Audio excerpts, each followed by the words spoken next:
மாமியாரே அசந்து போவாங்க. 5 நிமிஷத்தில் ஈஸியாக இந்த மாதிரி ஹெல்த்தியாக செஞ்சு கொடுங்க. அதுக்கு 200 கிராம் கடலையை ஒரு 1/2 மணி நேரம் ஊறின பிறகு தண்ணியோடய ப்ரெஷர் குக்கரில் உப்பு சேர்த்து மூடி அடுப்பை ஹை ஃப்ளேமில் வச்சு 4 விசில் வேற விட்டு நிறுத்திக்கங்க. இப்போ இதுக்கு மசாலா சேர்க்கறதுக்கு ஒரு மிக்சிங் பவுலில் 2 டீஸ்பூன் மிளகாய்த்தூள், 2 டீஸ்பூன் மல்லித்தூள், 1/2 டீஸ்பூன் கரம் மசாலா பொடி, 1/4 டீஸ்பூன் ஜீரகப்பொடி சேர்த்து கொஞ்சமாக தண்ணி விட்டு கொஞ்சம் கட்டிகள் இல்லாமல் கலந்து எடுத்து வச்சுக்கோங்க. இப்போ தாளிக்கிறதுக்கு வானல் எண்ணெய் ஊற்றி சூடானது பிரிஞ்சால 3 கிராம்பு, சோம்பு, ஜீரகம், கடுகு எல்லாம் சேர்த்து நல்லா பொரிஞ்சதும் அடுப்பை மீடியமாக வச்சுட்டு கலந்து வச்ச மசாலாவை சேர்த்து நல்லா பச்சை வாசனை போகிற அளவுக்கு எண்ணெயில் வதக்கிடுங்க. நல்ல ஒரு கலர் கொடுக்கும்.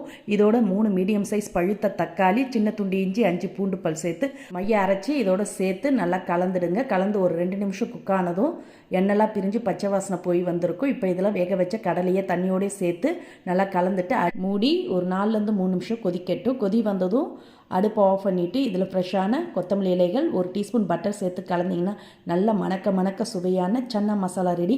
சப்பாத்தி, இட்லி